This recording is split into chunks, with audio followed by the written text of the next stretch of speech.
the race to prevent an environmental disaster in the Red Sea. Hi everyone, I'm Jeff, and this is Plain English lesson number 607. Here at Plain English, we use stories to help you upgrade your English. By listening here, you'll improve your vocabulary and you'll learn to express your best ideas in English. On Monday, you heard about the FSO Safer. If you missed that one, here's a recap. The Safer is an oil storage vessel moored a few miles off the coast of Yemen.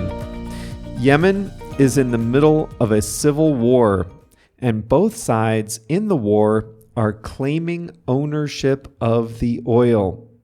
And so for years, the Safer and 1.1 million barrels of oil sat in the Red Sea.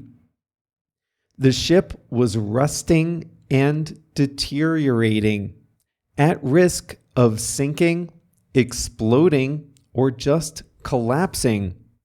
If the oil spilled into the sea, it would be the worst oil spill in world history, wiping out fish stocks for a generation, threatening world trade, and poisoning the drinking supply for Saudi Arabia, among other unpleasant consequences. On today's lesson, I'll tell you about the incredible and ultimately successful effort to pump the oil off the Safer and avert disaster. I'll also show you how to use the English expression go back on, and we have a song of the week. Let's do this.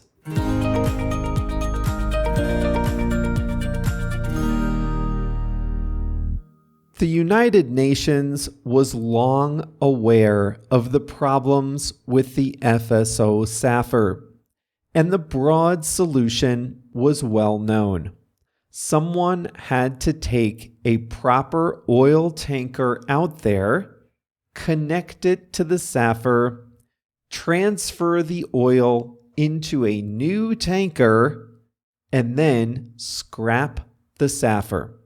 However, it was not as easy as it sounds. There were two main problems: money, obviously, and diplomacy. Let's start with diplomacy. Yemen is a volatile place. It's the poorest country in the Arabian Peninsula, and the rule of law is weak. The country has been carved up into territories controlled by rival governments and smaller militias. Specifically, a group of rebels called the Houthis have taken control of large parts of Yemen, including the coastline close to where the Safer is moored. The military conflict, the fighting, has calmed down since the bloody early years of the civil war. The UN mediated a truce between the Houthi rebels and the internationally recognized government about a year ago, but it's an uneasy truce. More fighting could break out at any time. The Safer wasn't included in the negotiated truce from 2022, but that truce at least stopped the fighting and got the parties talking. With the truce as the starting point, and after long and hard negotiations, the UN got the Houthis to agree to allow an international team to transfer the oil off the Safer.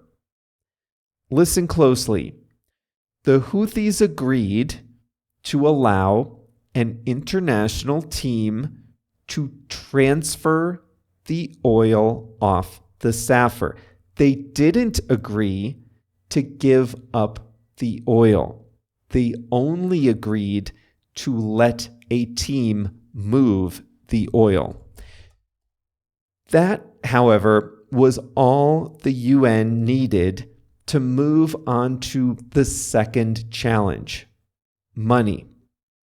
It would cost over $143 million just to transfer the oil onto a new ship and then into a storage facility. The UN was able to raise most of the money in contributions from over 20 countries and from private individuals. With most of the money secured, the rescue mission could finally get off the ground. The UN bought a special oil tanker from China just for this job. It sent inspection crews to the Safer to evaluate the structure, tanks, pipes, and cargo. A special portable inert gas system was developed to reduce the risk of an explosion. Protective nets were installed to catch any oil that might leak during the process. And finally, hydraulic pumps were lowered into each of the Safer's 34 tanks.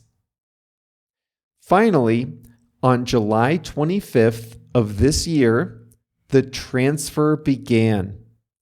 About 2 weeks later, 98% of the oil had been pumped onto the new storage vessel. The oil that remained would be pressure washed out of the chambers on the Safer. This was a diplomatic and environmental triumph years in the making. Had the oil from the Safer spilled into the Red Sea, it would have been an unspeakable tragedy.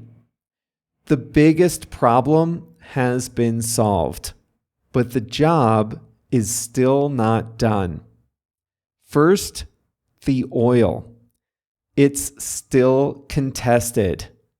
My first thought was, listen, the world coughed up $143 million to save $80 million of oil. The UN should just sell the oil and use the proceeds for humanitarian aid in Yemen. But it's not that easy. Remember that the UN negotiated a delicate agreement to save the Safer. They left the ownership of the oil for future negotiations. That means this oil, which the world paid so much to save, this same oil could later go to pay for weapons in one side of Yemen's civil war. That would be a tragedy. But to save the oil in the first place, the UN had to make a commitment, and it can't go back on those commitments now. In the meantime, the oil will be moved to a permanent storage facility until its rightful owner can be determined. But even that has its challenges. The new oil tanker has to be connected to a pipeline that will take the oil to a secure location. Second, what to do with the rusted carcass of the Safer. Well, that at least belongs to the UN. They'll tow the Safer away, have it cleaned, and then take it to a scrapyard to be salvaged. The proceeds of the salvage effort will offset some of the costs of the rescue. Believe it or not, this could be the foundation of a more lasting peace in Yemen. Iran, which backs the rebels, and Saudi Arabia, which backs the old government, and the United Nations were all talking and achieving progress on this issue of importance. Saudi Arabia and Iran are talking again. This could be an opening to find some middle ground and lasting peace.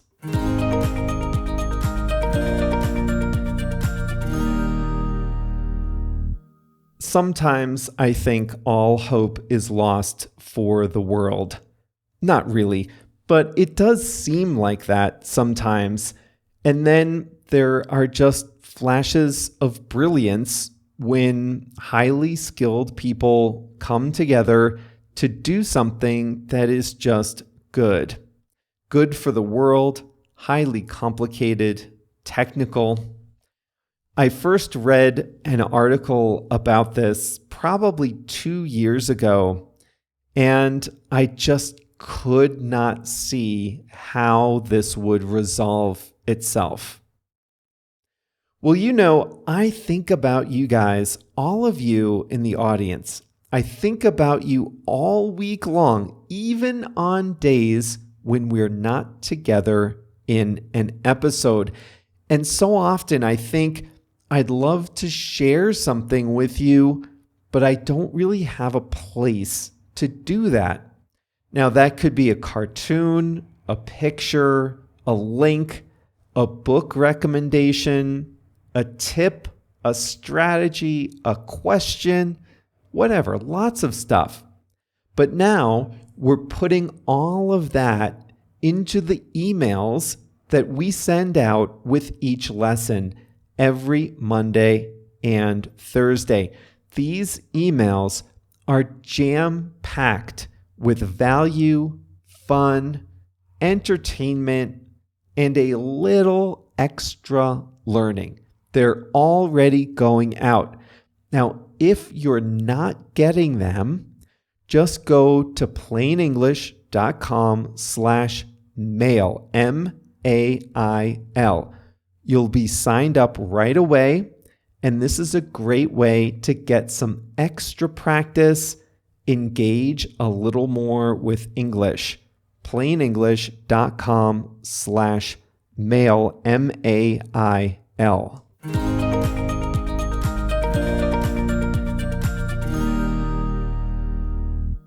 Every week, JR picks an English song for us to listen to. This week, he has selected Set Fire to the Third Bar by Snow Patrol. An electric heater is sometimes called a 3-bar fire for its design.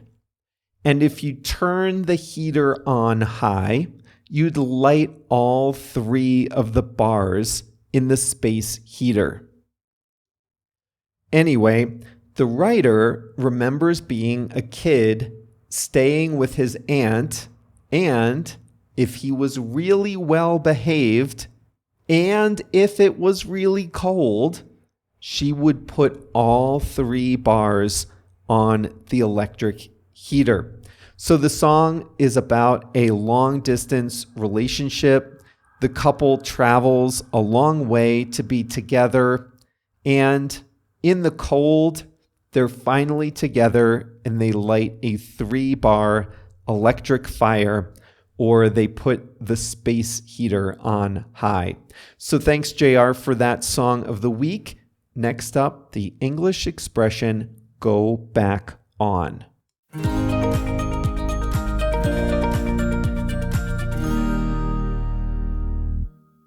To go back on your word is to break a promise. You may know the expression to give your word. To give your word is to make a promise. To keep your word is to keep a promise, to do what you said you would do.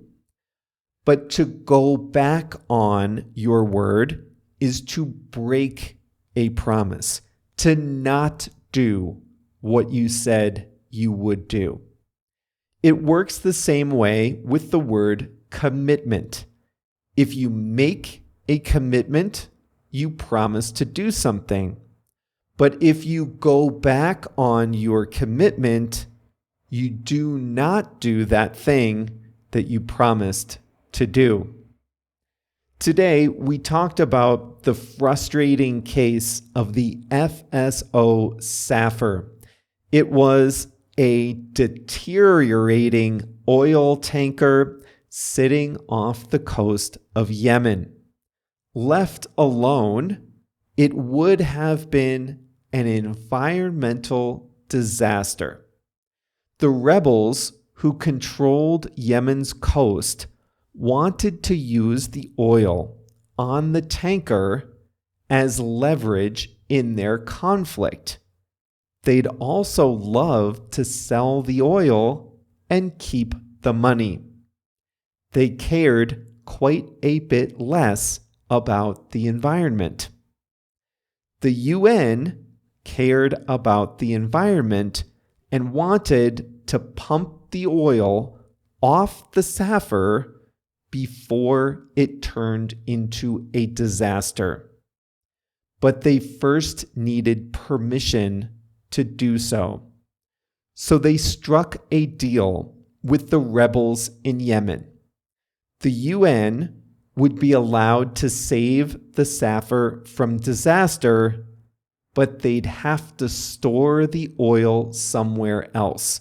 The rebels are not willing to give up their claim to the oil. All right, so now the oil has been saved from the Safer. The UN has control of the oil. It's on a much newer, safer tanker. If I were the king of the world, I'd say the UN, after having gone to so much trouble to save the world from environmental disaster, the UN should just sell the oil and use the proceeds for humanitarian aid in Yemen. But it's not up to me. And the UN made a commitment to the rebels. But it is not up to me. And the UN made a commitment to the rebels. The commitment was the UN would safely move the oil, but it would not take ownership of it. Well, now that it has moved the oil, safe and sound, it cannot go back on its commitment. Unfortunately, it has to keep its word to the rebels. Why can't the UN go back on its commitment to violent rebels? For one thing, it could cause the tentative truce in the region to fall apart and fighting could resume.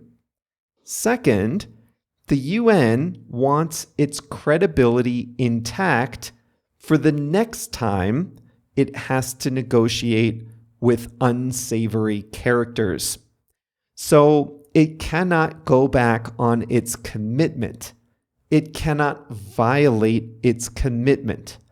It has to do what it said it would do, no matter how unpleasant that may be. A lot of companies told employees they could permanently work from home. Twitter was one of those companies. But some companies have gone back on their commitments. Twitter has a new owner, you may have heard, and he told employees they have to come back to the office. Farmers Insurance is another company that went to permanent remote work structure. Permanent, in this case, meant just a year or two because now that company also has gone back on its commitment to remote work. With a company, country, or organization, you would typically say commitment. A company can't give its word, so it can't really go back on its word. It can only make a commitment. But with a person, you can say go back on his word or go back on her word. For example, you could say, my boss promised to install a nap room in the office, but went back on her word when she saw how much it would cost. In the morning show, there's a character who promises to go to rehab for his drug and alcohol use, but he goes back on his word. He doesn't go to rehab after he promises to do so. That brings us to the end of Plain English for today. Remember, we're breathing some new life into the lesson emails we send on Mondays and Thursdays. Every time I think of something I want to tell you, I'm adding it to a list, and then I put all that stuff into our lesson emails. So you get some learning, but also so much more. Now you can get those emails by going to plainenglish.com/mail, M-A-I-L. That's all for today. We'll be back next week with 2 more Plain English lessons. See you then.